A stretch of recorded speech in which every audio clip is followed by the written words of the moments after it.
بعد فإن خير الحديث كتاب الله وخير الهدي هدي محمد صلى الله عليه وسلم وشر الأمور محدثاتها وكل محدثة بدعة وكل بدعة ضلالة وكل ضلالة في النار فأعوذ بالله من الشيطان الرجيم بسم الله الرحمن الرحيم يا أيها الذين آمنوا أطيعوا الله وأطيعوا الرسول ولا تبطلوا أعمالكم وقال تبارك وتعالى في سورة أخرى بسم الله الرحمن الرحيم سبحان الذي أسرى بعبده ليلا من المسجد الحرام إلى المسجد الأقصى الذي باركنا حوله لنريه من آياتنا إنه هو السميع البصير আলহামদুলিল্লাহ শুরুতে আবারও প্রশংসা জ্ঞাপন করছি সেই আল্লাহ সুবহানাহু ওয়া তাআলার, যার বিশেষ তৌফিকে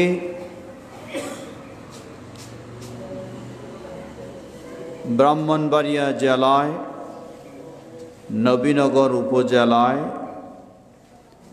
এই চত্রংখোলা গ্রামে প্রতিষ্ঠিত হয়েছে বাইতুল হক সালাফি জামিয়া মসজিদ ও মাদ্রাসা কমপ্লেক্স।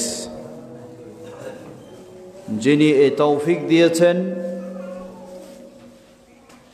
আজকে মসজিদের নতুন ভবন জুমার সালাতের মধ্য দিয়ে আমরা শুরু করতে যাচ্ছি। যে আল্লাহ সুবহানাহু ওয়া তাআলা এই তৌফিক দিয়েছেন তার এই প্রশংসা জ্ঞাপনার্থে বলি আলহামদুলিল্লাহ।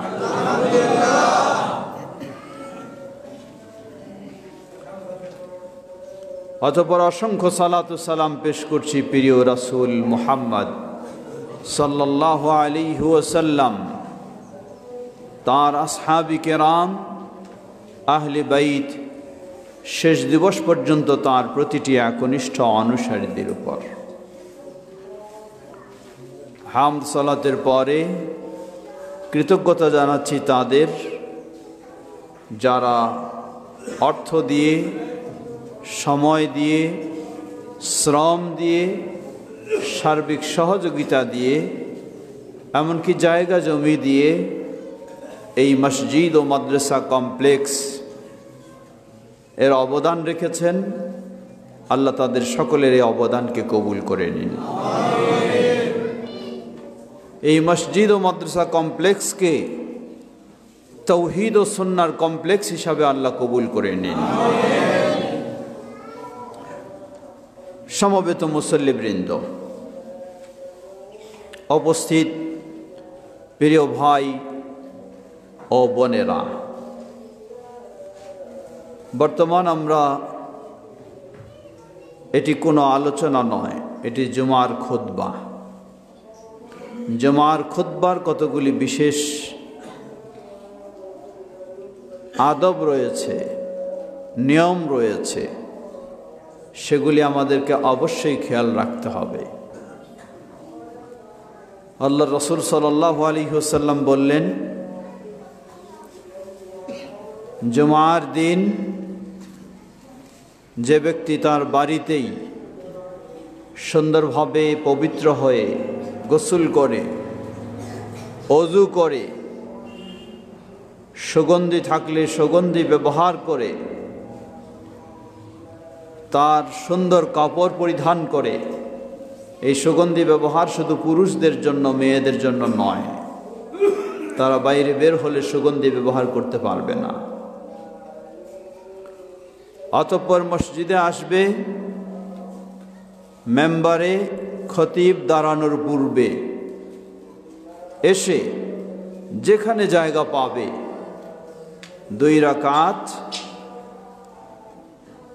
সংক্ষিপ্তভাবে দুখুলুল মসজিদ পড়ে বসে যাবে। মনোযোগ সহকারে খুতবা শুনবে। অতঃপর খতিবের ইমামের সাথে ফরজ সালাত আদায় করবে। আল্লাহর রাসূল সাল্লাল্লাহু আলাইহি ওয়াসাল্লাম বললেন, বিগত জুমা থেকে এই জুমা পর্যন্ত এবং আরও বাড়তি 3 দিন, 10 দিনের গুনাহগুলি সব ক্ষমা করে দেওয়া হবে।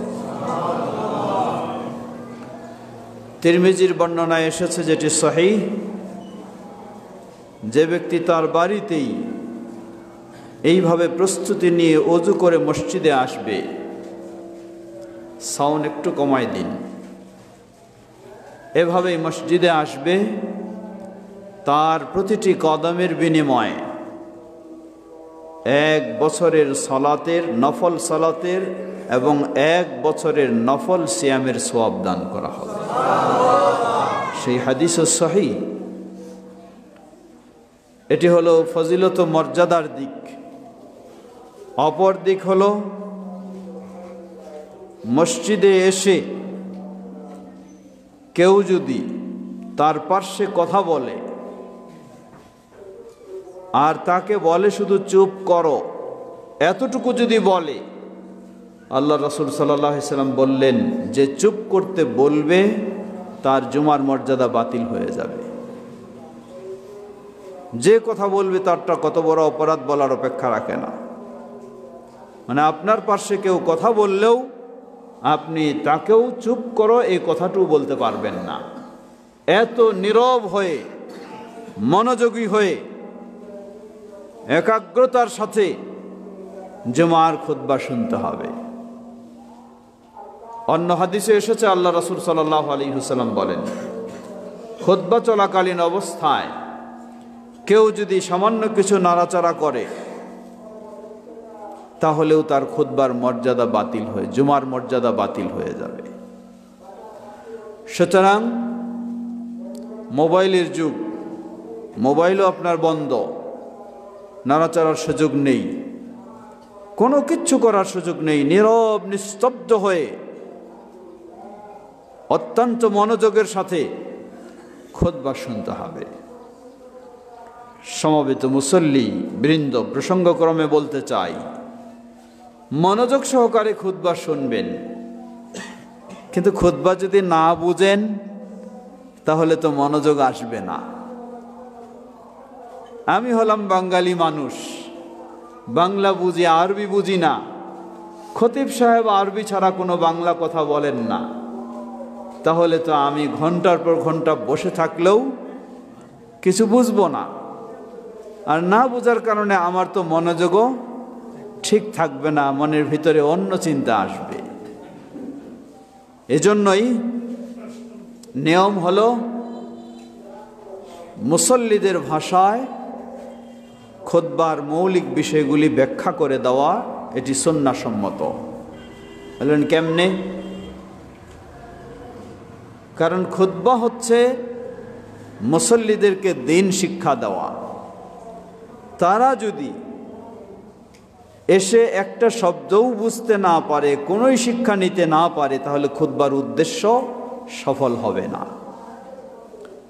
এজন্য প্রসিদ্ধ 4 ইমাম, ইমাম আবু হানিফা রাহিমাহুল্লাহ, ইমাম মালিক রাহিমাহুল্লাহ, ইমাম আহমদ বিন হাম্বল রাহিমাহুল্লাহ, ইমাম শাফি রাহিমাহুল্লাহ, তাদের মাঝে সবচেয়ে ভিন্ন ভাষায় আরবি ছাড়া খুতবা দেওয়ার ক্ষেত্রে যিনি বেশি ছাড় দিয়েছেন তিনি হলেন ইমাম আবু হানিফা রাহিমাহুল্লাহ। কিন্তু বিষয়টা উল্টা। সবচেয়ে বেশি অনুমতি দিয়েছেন ইমাম আবু হানিফা রাহিমাহুল্লাহ, কিন্তু আজকে সেই ইমাম আবু হানিফা রাহিমাহুল্লাহর দোহাই দিয়ে আরবি ছাড়া অন্য কোনো ভাষায় খুতবা চলবে না বলে শক্ত ফতোয়া জারি করা হয়। এটি কখনোই ইমাম আবু হানিফা রাহিমাহুল্লাহর ফতোয়া নয়। সুতরাং আমরা এজন্য আমাদের মসজিদগুলিতে আমরা চেষ্টা করি আরবি ভাষায় শুরু হবে, অতঃপর শ্রোতাদের ভাষায় কোরআন এবং হাদিসের ব্যাখ্যা করে দেওয়া হবে, আবার আরবি দিয়ে শেষ হবে। তাহলে খুতবা আরবিও থাকবে এবং শ্রোতাদের শিক্ষার বিষয়ও থাকবে। তখনই শ্রোতারা মনোযোগ সহকারে খুতবা শুনবে এবং খুতবা থেকে উপকৃত হবে। এটি কোরআন এবং সুন্নাহর নির্দেশনার আলোকে সঠিক বলে মনে করি। আল্লাহ আমাদের সঠিক পথে অটল থাকার তৌফিক দান করুন। সমবেত মুসল্লিবৃন্দ, একই সাথে স্মরণ করে দিতে চাই, জুমার খুতবায় যেমন অনেক গুরুত্ব রয়েছে, তেমন জুমার খুতবার সময় যেগুলি আদব,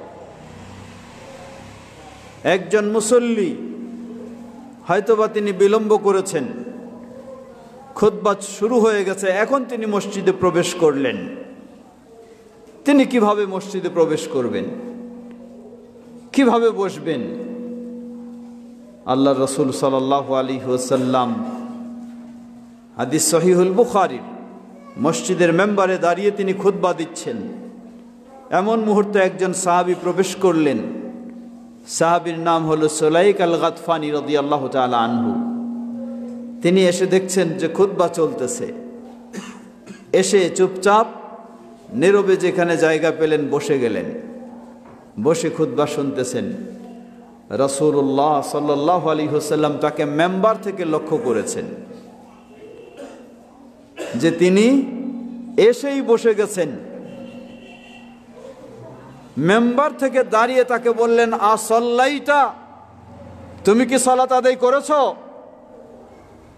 বেচারা হতবাক, বললেন না, করি নাই। বললেন, কুম ওয়াসাল্লি রাকাতাইন, তুমি দাঁড়াও, 2 রাকাত সালাত পড়ো, অতঃপর বসো। সুবহানাল্লাহ, কি বিশ্বাস! বিষয়টি দেখুন কি। আজকে আমাদের অন্য মসজিদগুলিতে যখন খুতবা চলাকালীন কেউ প্রবেশ করে, সে সালাতে দাঁড়াতে চাইলে তাকে ধমক দিয়ে বসায় দেওয়া হয়। অথচ রাসূল সাল্লাল্লাহু আলাইহি ওয়াসাল্লাম করলেন যে বসে গেছে তাকে ধমক দিয়ে সালাত আদায়ের নির্দেশ দিলেন। সুবহানাল্লাহ। বলা হয় খুতবা চলাকালীন সালাত চলবে না। কেন চলবে না?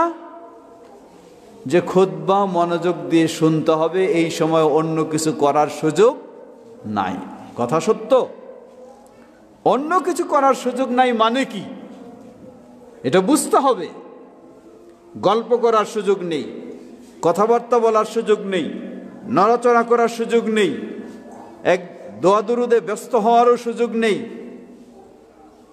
কিন্তু যেই রাসূলুল্লাহ সাল্লাল্লাহু আলাইহি সাল্লাম বলেছেন খুতবা চলাকালীন অন্য কিছু করার সুযোগ নেই, সেই রাসূলুল্লাহ সাল্লাল্লাহু আলাইহি সাল্লাম দাঁড়িয়ে তাকে দাঁড়ায়া 2 রাকাত সালাত পড়ার নির্দেশ দিয়েছেন, তারপর বসতে বলেছেন। তাহলে এ থেকে হাদিস থেকে বুঝতে হবে যে ওই সময় কেউ যদি প্রবেশ করে তাকে অবশ্যই 2 রাকাত দুখুলুল মসজিদ পড়ে বসতে হবে। এছাড়া আর অন্য কিছু পড়ার সুযোগ নেই, অন্য কিছু করার সুযোগ নেই। পৃথিবীর শ্রেষ্ঠ মুফতি মুহাম্মদ সাল্লাল্লাহু আলাইহি ওয়াসাল্লাম তিনি ফতোয়া দিলেন এই 2 রাকাত সালাত দুখুলুল মসজিদ খুতবা চলাকালীন হলেও এসে পড়তে হবে, তারপরে বসতে হবে। আর আমাদের মসজিদগুলিতে কঠিনভাবে বলা হয় না, চলবে না। এর কারণ হলো, কারণটা কি? জবাব, এর কারণ হলো আমরা আসলেই নবী মুহাম্মদ সাল্লাল্লাহু আলাইহি ওয়াসাল্লামের কোরআন ও সহিহ হাদিসের ইসলাম রেখে যাওয়া ইসলাম সেটা আজকে আমরা জানারও চেষ্টা করি না, মানারও চেষ্টা করি না। বাপদাদার কাছে কি ধরনের পেয়েছি ওইটাই মানি। গাউস কুতুব পীর মুর্শেদরা কি বলেছেন সেটাই শুনি, সেটাই মানি। আল্লাহ কি বলেছেন আর আল্লাহর রাসূল মুহাম্মদ সাল্লাল্লাহু আলাইহি ওয়াসাল্লাম কি বলেছেন সেদিকে আমরা দেখার চেষ্টা করি না। অথচ প্রতিটি মুসলিমের দায়িত্ব, বিশেষ করে আলেম সমাজের দায়িত্ব হলো কোরআন এবং সহিহ হাদিস থেকে আমাদের কি করণীয়, আমজনতার কি করণীয় সেগুলি ভালোভাবে জেনে সেগুলি মানুষকে জানায় দেওয়া আমানতের সাথে। কিন্তু আফসোসের সাথে বলতে হয়, আমরা হয়তোবা কোরআন হাদিস জানি না, এটা বলছি না, কোরআন হাদিস জানেন, পড়েন, কিন্তু কোরআন হাদিসকে তখন মাযহাবের সাথে বা তরিকার সাথে বা পীর সাহেবের সাথে মিলানোর চেষ্টা করেন। যদি কোরআন হাদিস মাযহাবের সাথে মিলে যায় তাহলে অসুবিধা নাই, ঠিক আছে। যদি কোরআন হাদিস তরিকার সাথে মিলে যায় তাহলে অসুবিধা নাই, ঠিক আছে। যদি কোরআন হাদিস পীর সাহেবের নিয়মের সাথে মিলে যায় তাহলে ঠিক আছে। আর যদি কোরআন হাদিস মাযহাবের সাথে না মিলে তাহলে মাযহাবেই মানতে হবে, কোরআন হাদিস বাদ দিতে হবে। যদি কোরআন হাদিস তরিকার সাথে না মিলে তাহলে তরিকাই মানতে হবে, কোরআন হাদিস বাদ দিতে হবে।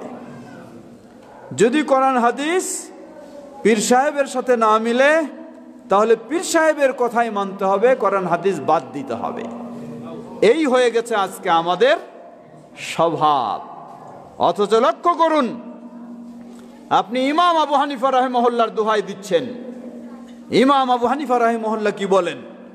তিনি বলেন, ইযা খালাফা কাউলি কাউলাল্লাহি, আমার কথা যদি আল্লাহর কথার বিপরীত হয়, ফাতরুকু কাউলি, আমার কথাকে বর্জন করো, আল্লাহর কথাকে ধারণ করো। সুবহানাল্লাহ।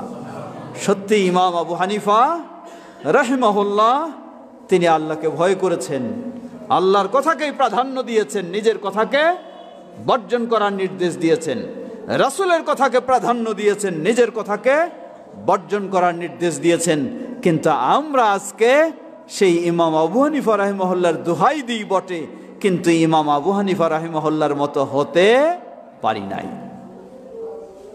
তাই আমরা বলবো, শুধু ইমাম আবু হানিফা রাহিমাহুল্লাহর দোহাই দিয়ে চলবে না। ইমাম আবু হানিফা রাহিমাহুল্লাহ কত সুন্দর কথা বলেছেন, লক্ষ্য করুন। তার প্রসিদ্ধ ছাত্র আবু ইউসুফকে বলেন,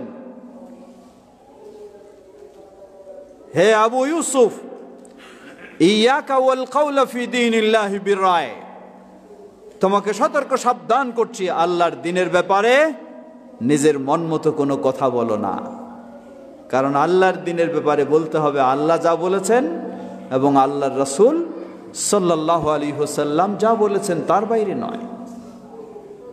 ওয়া আলাইকা বিইত্তিবা'ইস সুন্নাহ, হে আবু ইউসুফ, তোমার কর্তব্য হলো রাসূলের সুন্নাহকে অনুসরণ করা।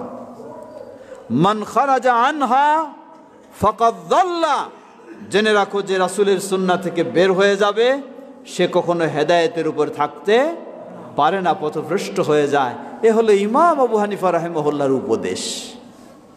লক্ষ্য করুন নিজেও কিভাবে আল্লাহর কোরআনকে ধারণ করেছেন, তার ছাত্রকেও কিভাবে উপদেশ দিয়েছেন রাসূলের সুন্নাহকে অনুসরণ করার। এজন্য আহলুল হাদিসদের আহ্বান হলো, দাওয়াত হলো, একজন মুসলিম তার জীবনে সর্বক্ষেত্রে মেনে চলতে হবে আল্লাহ কি বলেছেন এবং আল্লাহর রাসূল সাল্লাল্লাহু আলাইহি ওয়াসাল্লাম কি বলেছেন।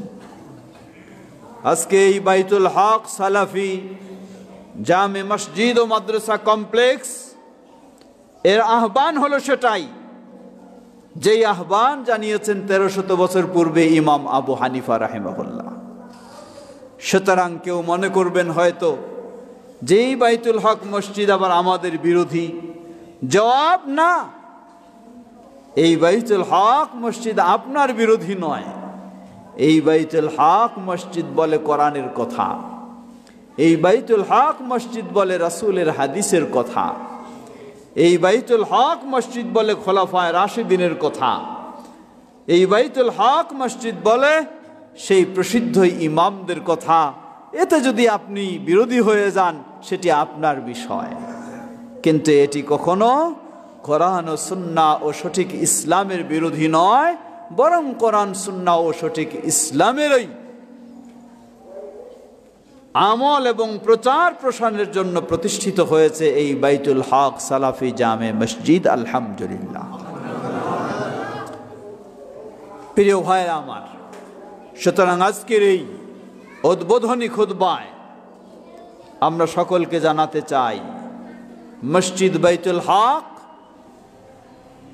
এটাকে ভুল বোঝার কোনো সুযোগ নেই। আপনি যদি আরেকটু মিলায় দেখতে চান তাহলে আপনাকে আরো সহজভাবে আমরা বলতে পারি, বর্তমান মিডিয়ার যুগ, আপনার ঘরে বসেই আপনি দেখতে পাবেন কিভাবে গোটা বিশ্বের মুসলিমদের প্রাণ কেন্দ্র বাইতুল্লাহিল হারাম, সেই কাবায় কিভাবে সালাত আদায় হয়, সেই মসজিদে নববীতে কিভাবে সালাত আদায় হয়।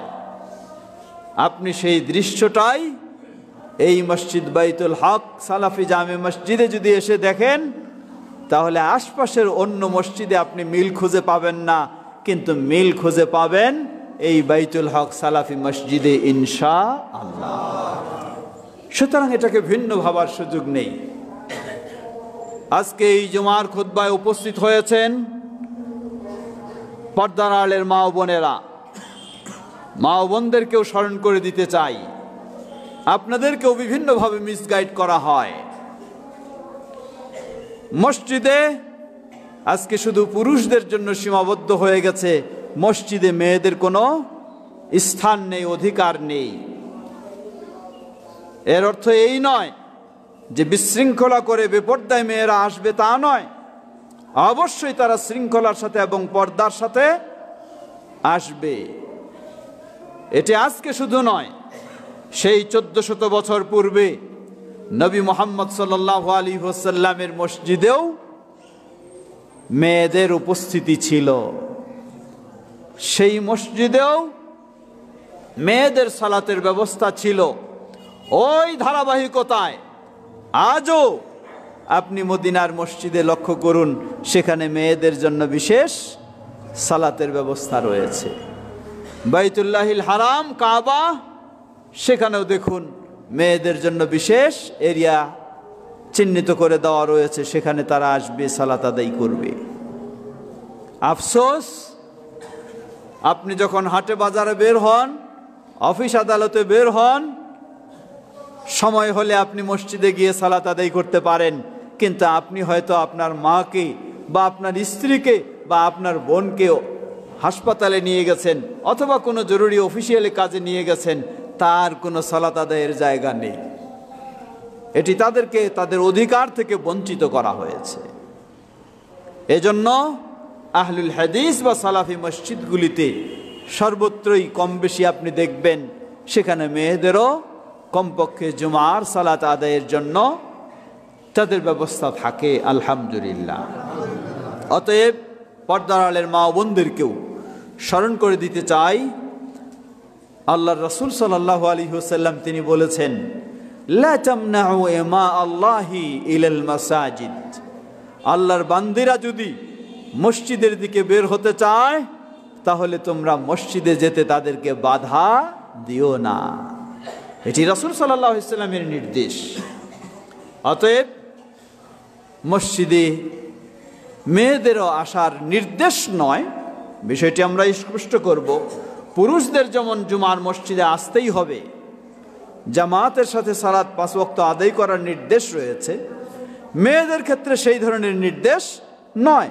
তারা তাদের ঘরে পড়বে, বাড়িতে পড়বে, অসুবিধা নেই, কিন্তু মসজিদে আসতে চাইলে আসার অনুমতি রয়েছে। ছোট্ট একটি হাদিস, আজকে আমাদের অনেক মসজিদে দেখা যায় ছোট শিশুরাও যদি মসজিদে যেতে চায়, ছোট বাচ্চারা, তাদেরকেও মসজিদ থেকে বাইর করে দেওয়া হয়। মসজিদে ঢুকতে দেওয়া হয় না, অথবা খুব বেশি হলে ওই বারান্দায় বাচ্চারা মিলে সবাই বিশৃঙ্খলা করবে, এইরকম সব পাঠায় দেওয়া হয় ওইদিকে। এটি কখনোই সঠিক নয়। বাচ্চারা থাকবে তাদের অভিভাবকের সাথে, তাহলে তারা বিশৃঙ্খলা করবে না এবং অভিভাবকের সাথে তারা সালাত প্রশিক্ষণ নেবে, শিখবে। হাদিস সহিহ মুসলিমের যেই হাদিসটি দুটি বিষয় স্মরণ করে দিচ্ছে। আল্লাহ রাসূল সাল্লাল্লাহু আলাইহি ওয়াসাল্লাম একদিন ফজরের সালাত পড়ালেন। ফজরের সালাত ছিল, নরমালি ফজরের সালাত হয় লম্বা কেরাতে, কিন্তু সংক্ষিপ্ত কেরাত দিয়ে রাসূল সাল্লাম ফজরের সালাত শেষ করে দিলেন। সাহাবায়ে কেরাম রাসূল সাল্লাল্লাহু আলাইহি ওয়াসাল্লামের কাছে মিষ্টি মধুর তেলাওয়াত শুনতে পারেন। দীর্ঘ তেলাওয়াত হলে তারা বেশি আনন্দ তৃপ্তি লাভ করেন, কিন্তু সংক্ষিপ্ত তেলাওয়াতে শেষ, কারো তৃপ্তি হয়নি। কিন্তু কারো প্রশ্ন করারও সাহস হচ্ছে না, কেন ছোট হয়ে গেল আজকে। এক সাহাবী বলেই ফেললেন সাহস করে, হে আল্লাহ রাসূল সাল্লাল্লাহু আলাইহি ওয়াসাল্লাম, ফজরে আমরা লম্বা কেরাত শুনতে পাই, অনেক আনন্দ উপভোগ করি, কোরআন শুনে তৃপ্তি লাভ করি আপনার সুরে, আপনার মুখ থেকে, কিন্তু আজকে যেন ছোট্ট সূরা দিয়ে আপনি শেষ করে ফেললেন। হাদিসটি সহিহ মুসলিমের। রাসূল সাল্লাল্লাহু আলাইহি ওয়াসাল্লাম বললেন, জেনে রাখো, আমি যখন ঘর থেকে বের হই ফজরের সালাতে ইমামতির জন্য, আমার মনেও ইচ্ছা ছিল যে আজকে আমি এই সূরাগুলি তেলাওয়াত করব, কিন্তু আমি যখন সালাতে দাঁড়ালাম, সালাতে দাঁড়িয়েই সূরা ফাতিহা পড়তেই আমার কানে আওয়াজ আসলো, এক ছোট্ট বাচ্চার কান্নার আওয়াজ। আমি বুঝলাম এই ছোট্ট বাচ্চার মা, সে নিশ্চয়ই আমাদের সাথে জামাতে অংশগ্রহণ করেছে। তো এই ছোট্ট বাচ্চা যেন তার মাকে তাড়াতাড়ি পেয়ে যায়, এজন্যই আমি ছোট সূরা দিয়ে তাড়াতাড়ি সালাত শেষ করে ফেললাম। আল্লাহু আকবার! কি লক্ষ্য করুন,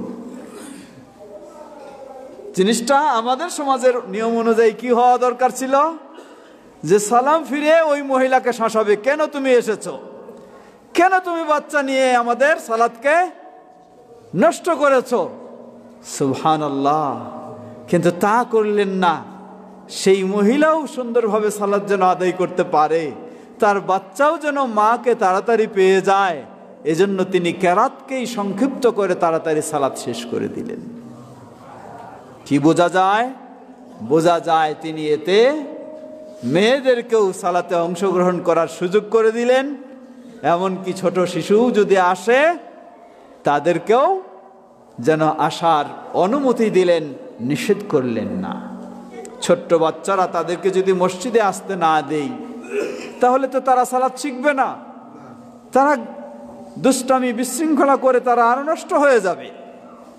কমপক্ষে 7 বছর বয়স হলে ইসলামের নির্দেশ, মুরু আওলাদাকুম বিসসালাতি ওয়া হুম আবনাউ 7, তোমাদের বাচ্চাদেরকে নির্দেশ দাও যখন তাদের বয়স 7 বছর, সালাতের নির্দেশ দাও। মেয়ে হলে তার মায়ের সাথে পড়বে, ছেলে যাবে কোথায়? ছেলেকে তো বাবা, তার দায়িত্ব হলো মসজিদে এসে সাথে নিয়ে আসবে, তাহলে সে শিক্ষা নেবে। আল্লাহ আমাদের সকলকে, আমরা যেন নবী মুহাম্মদ সাল্লাল্লাহু আলাইহি ওয়াসাল্লামের সঠিক ইসলাম, কোরআন ও সহিহ হাদিসের আলোকে জেনে মেনে চলতে পারি, আল্লাহ আমাদের সকলকে সে তৌফিক দান করুন। ওয়া আখির দাওয়ানা আনিল হামদুলিল্লাহি রাব্বিল আলামিন ওয়া সাল্লাল্লাহু তাআলা আলা নবিয়িনা মুহাম্মদ ওয়া আলা আলিহি ওয়া সাহবিহি আজমাইন।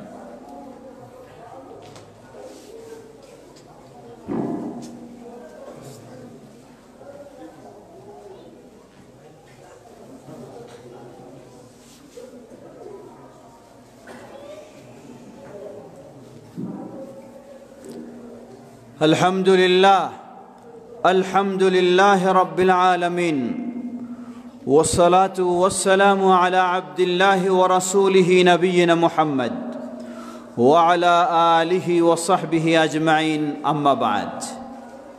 সমবেত মুসল্লিবৃন্দ, মসজিদ বাইতুল হক সালাফি জামিয়া মসজিদ ও মাদ্রাসা কমপ্লেক্স এর পরিচিতি সম্পর্কে আরেকটু বলতে চাই। এটি হলো সালাফি। সালাফি অর্থ কি? সালাফি অর্থ হলো যিনি সালাফদের প্রতি নিজেকে সম্পৃক্ত করেন। সালাফ হচ্ছে পূর্বসূরি, অর্থাৎ এই উম্মতের সর্বপ্রথম শ্রেণীর মানুষ নবী সাল্লাল্লাহু আলাইহি সাল্লামের পরে তারা হলেন সাহাবায়ে কেরাম, অতঃপর তাবেঈ, অতঃপর তাবে তাবেঈ, এইভাবে ধারাবাহিকভাবে এসে গেছে। যারা ইসলাম মানার ক্ষেত্রে নবী সাল্লাল্লাহু আলাইহি ওয়াসাল্লাম এবং তার সাহাবায়ে কেরামের অনুসরণ করেন তারাই হলেন সালাফি। সালাফিদের অপর পরিচয় হলো আহলুল হাদিস। আহলুল হাদিস মানে যারা তাদের আকীদা, আমল, ইবাদত সর্বক্ষেত্রে কোরআন এবং সহিহ হাদিসের অনুসরণ করেন। আল্লাহর হাদিস হলো আল কোরআন, আর রাসূল সাল্লাল্লাহু আলাইহি সাল্লামের হাদিস তো হাদিসেই। এই দুই হাদিসের যারা অনুসরণ করে তারাই হচ্ছে আহলুল হাদিস। আহলুল হাদিস তারা প্রসিদ্ধ ইমাম আবু হানিফা রাহিমাহুল্লাহ, ইমাম মালিক, ইমাম শাফি, ইমাম আহমদ বিন হাম্বল, ইমাম আবু হানিফা রাহিমাহুমুল্লাহ সবাইকে সম্মান করে, সকলকে শ্রদ্ধা করে, কারো অন্ধ অনুসরণও করে না, আবার কারো প্রতি বিদ্বেষ পোষণও করে না।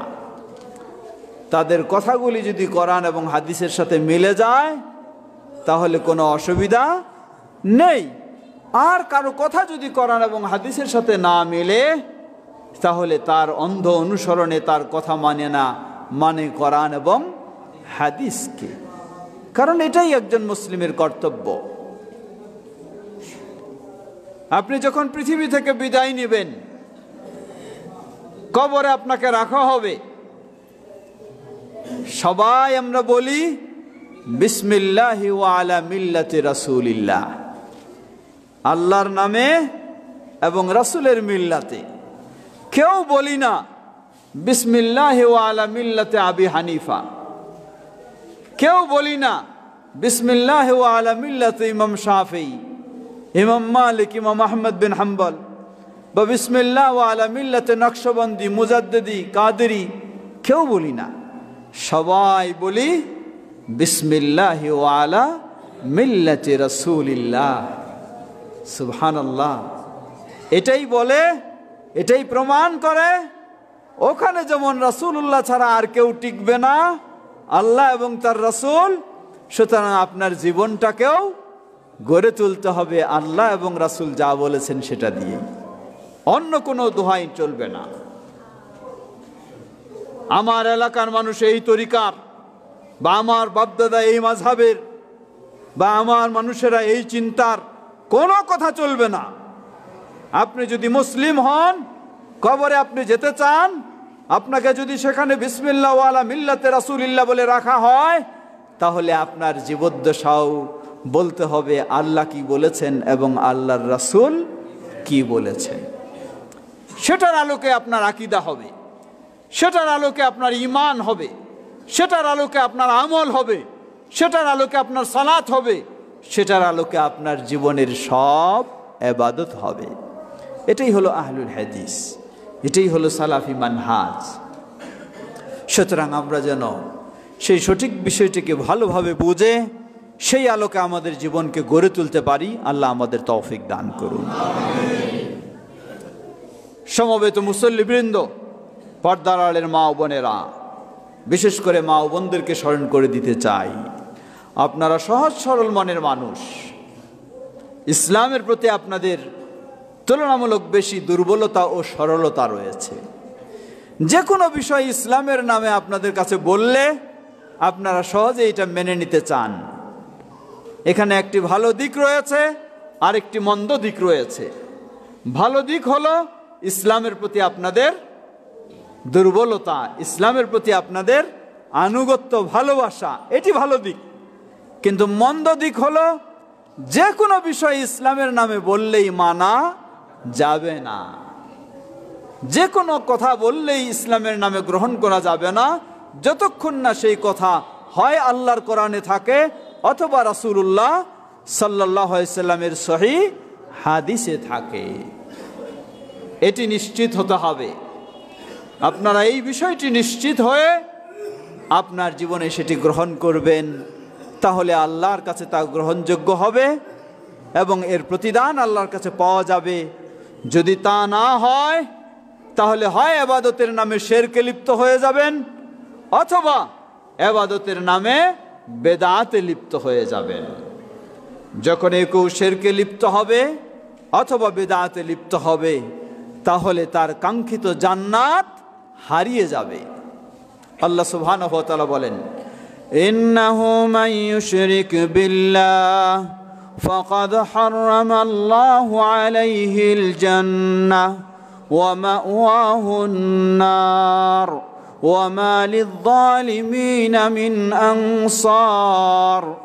ইন্নাহু মান ইউশরিক বিল্লাহ, যে আল্লাহর সাথে শিরকে লিপ্ত হয়, ফাকাদ হারামাল্লাহু আলাইহিল জান্নাহ, আল্লাহ তার জন্য জান্নাতকে হারাম করে দেন। নাউযুবিল্লাহ। সুতরাং আপনাকে গোটা জীবনটা গড়ে তুলতে হবে শিরক মুক্ত।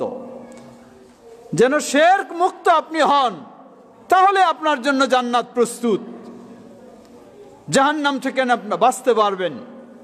আর যদি আপনার জীবনে আকীদা, বিশ্বাসে, আমলে, আখলাকে শিরক প্রবেশ করে ফেলে তাহলে সব বরবাদ হয়ে যাবে।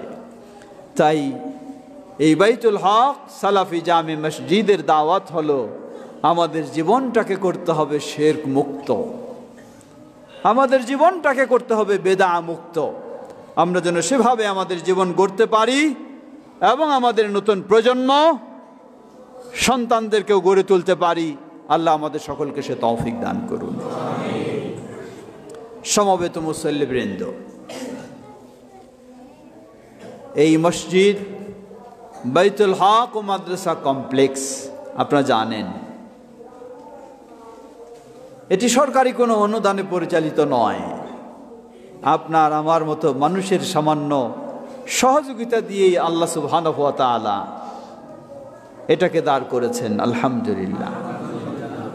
একদিকে যারা জায়গা দিয়েছেন, এই নতুন ভবন নির্মাণের জন্য অর্থ দিয়েছেন, সবাইকে কৃতজ্ঞতা জানাই, দোয়া করি রাসূল সাল্লাল্লাহু আলাইহি সাল্লামের সুসংবাদ, মান বানা লিল্লাহি মসজিদা বানাল্লাহু লাহু বাইতান ফিল জান্নাহ, যে আল্লাহর সন্তুষ্টি অর্জনের লক্ষ্যে মসজিদ নির্মাণ করবে, আল্লাহ এর বিনিময়ে তাকে জান্নাতুল ফেরদাউসে, জান্নাতে অট্টালিকা তৈরি করে দেবেন। সুবহানাল্লাহ। আল্লাহ যারা এই মসজিদে জায়গা দিয়েছে, অর্থ দিয়েছে, শ্রম দিয়েছে, আল্লাহ সকলকেই আমাদের জান্নাতে এর বিনিময়ে অট্টালিকা দান করুন। আমাদের এই অবদানকে আল্লাহ কবুল করে নিন। আমরা লক্ষ্য করছি মসজিদের এখনো অনেক কাজ অসম্পন্ন রয়েছে। অনলাইনে আমাদের এ খুতবাও বিশ্বব্যাপী ছড়িয়ে যাচ্ছে। দেশ বিদেশে যে যেখানে রয়েছেন, দূরে ও কাছে, সকলকে আমরা আহ্বান জানাবো আমাদের এই মসজিদকে পূর্ণ করতে, কাজগুলি সম্পন্ন করতে যে সহযোগিতার প্রয়োজন, আপনারা সকলেই সেই সহযোগিতা দেওয়ার চেষ্টা করবেন। আল্লাহ আমাদের সকলকে সে তৌফিক দান করুন। আমাদের এই মসজিদের সাথেই রয়েছে মাদ্রাসা কমপ্লেক্স, যেখানে বর্তমান ক্লাস 6 পর্যন্ত সঠিক কোরআন এবং সহিহ হাদিসের আলোকে সঠিক দ্বীনের শিক্ষা চলমান। সেই মাদ্রাসাকেও সুপ্রতিষ্ঠিত করা আমাদের দায়িত্ব। আমরা যেন সকলেই নিজেরা এবং যারা আমাদের পরিচিত রয়েছে, আপনি আপনার সাধ্য অনুযায়ী সহযোগিতা করবেন। আপনার সামর্থ্য নেই কিছুই দেওয়ার, আপনি খোলা মনে আল্লাহর কাছে কমপক্ষে দোয়া করুন, হে আল্লাহ এই মসজিদকে কবুল করে নিন, হে আল্লাহ এই মাদ্রাসাকে প্রতিষ্ঠিত করুন। হতে পারে আল্লাহ আপনার দোয়া কবুলের মাধ্যমেও একজন টাকা দিয়ে যা করতে পারে, আপনার দোয়ার মাধ্যমে তার চেয়ে আরো অনেক বেশি হতে পারে।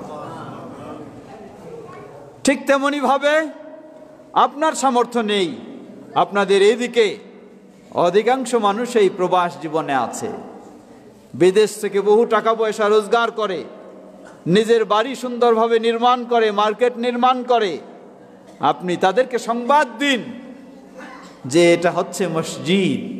এই মসজিদ নির্মাণ মানেই হলো জান্নাতে নিজের অট্টালিকা নির্মাণ করা। সুবহানাল্লাহ। মসজিদ নির্মাণ করা মানেই হলো জান্নাতে নিজের জন্য অট্টালিকা নির্মাণ করা। এর চেয়ে বড় সৌভাগ্য আর কি হতে পারে? অতএব আপনার পরিচিত যারা রয়েছে তাদেরকে আপনি সংবাদ দিন। হতে পারে আপনার এই সংবাদ তাকে জানানোর মাধ্যমে কেউ যদি এখানে অনুদান দেয়, তাহলে তিনি 1 লক্ষ টাকা দিয়ে যে সওয়াব পাবেন, আপনি শুধু তাকে বলবেন, এজন্যই আল্লাহ আপনাকে সমান সওয়াব দান করবেন। অতএব সেভাবে আমরা চেষ্টা করব অন্যদেরকে সংবাদ দেওয়ার মাধ্যমেও এই মসজিদে সার্বিক সহযোগিতা দিয়ে দ্রুত যেন মসজিদের কাজটুকু আমরা সম্পন্ন করতে পারি। আল্লাহ আমাদের সকলকে সে তৌফিক দান করুন। সমবেত মুসল্লিবৃন্দ, গোটা বাংলার বুকে আহলুল হাদিসদের যে মূল প্ল্যাটফর্ম, আহলুল হাদিসদের মূল সংগঠন বাংলাদেশ জামিয়াতে আহলুল হাদিস আপনাদের সাথেও সর্বসময় রয়েছে এবং থাকবে ইনশাআল্লাহ। সাধ্য অনুযায়ী আমরাও সেটি চেষ্টা করব এবং খোঁজখবর রাখব যাতে এই মসজিদকে সুন্দর করা যায় এবং মাদ্রাসাকে সুন্দর করা যায়। সেই সাথে আমাদের পরামর্শ, আপনারা আমরা যতটুকু সহযোগিতা দেব তার চেয়ে বড় হলো আমরা যেন ঐক্যবদ্ধ হয়ে সব সময় থাকতে পারি। এটি হলো সবচেয়ে বড় গুরুত্বপূর্ণ বিষয়। অনেক সময় নতুন মসজিদ হয়, মাদ্রাসা হয়, সবাই মিলে খুব আগ্রহের সাথে শুরু করে, কিন্তু শেষটায় সবাই একসাথে থাকতে পারে না। যারাই শুরু করেছে তাদের কারণেই দেখা যায় প্রতিষ্ঠান নষ্ট হয়ে যায়। এজন্য আমি সবাইকে বিশেষভাবে অনুরোধ জানাবো, আমার নামের প্রয়োজন নেই, আমার তালিকার প্রয়োজন নেই, কমিটিতে আসি কি না আসি এটা বড় বিষয় নয়। বড় বিষয় আপনি খেয়াল রাখবেন আপনি আল্লাহর তালিকায় আছেন কি না। আপনি যদি আল্লাহর তালিকায় থাকতে পারেন তাহলে আপনি সফল। দুনিয়ার কোনো তালিকা আপনার নাম না থাকুক অসুবিধা নেই, কিন্তু আল্লাহর তালিকায় আপনি থাকতে পারলেই আপনি সফল। আর দুনিয়ার যদি হাজারো তালিকায় আপনি থাকেন কিন্তু আল্লাহর তালিকায় আপনি নাই, তাহলে কোনোই আপনার লাভ নেই, কিছুই হবে না, বরং এটা দিয়ে আপনাকে আবার শাস্তি ভোগ করতে হবে। এটি হয়ে যেতে পারে মানুষ দেখানো, মানুষ শোনানো। তাই আমরা যেন আল্লাহকে খুশি করার লক্ষ্যেই ঐক্যবদ্ধ হয়ে আমাদের এই প্রতিষ্ঠানকে, মসজিদ ও মাদ্রাসা কমপ্লেক্সকে সুন্দরভাবে এগিয়ে নিয়ে যেতে পারি। আল্লাহ আমাদের সকলকে সে তৌফিক দান করুন। ইবাদাল্লাহ রাহিমাকুমুল্লাহ, আল্লাহুম্মা সাল্লি আলা মুহাম্মদ ওয়া আলা আলি মুহাম্মদ কামা সাল্লাইতা আলা ইব্রাহিম ওয়া আলা আলি ইব্রাহিম ইন্নাকা হামিদুম মাজিদ। আল্লাহুম্মা বারিক আলা মুহাম্মদ ওয়া আলা আলি মুহাম্মদ কামা বারাকতা আলা ইব্রাহিম ওয়া আলা আলি ইব্রাহিম ইন্নাকা হামিদুম মাজিদ। আল্লাহুম্মা রদি আনিল খুলাফায়ে আর-রাশিদিন وعن سائر أصحاب نبيك الكريم. اللهم أعز الإسلام والمسلمين واخذل الكفرة والمشركين ودمر ديارهم. يا الله আমাদের দেশ সহ পৃথিবীর সর্বত্র ইসলাম ও মুসলিমদেরকে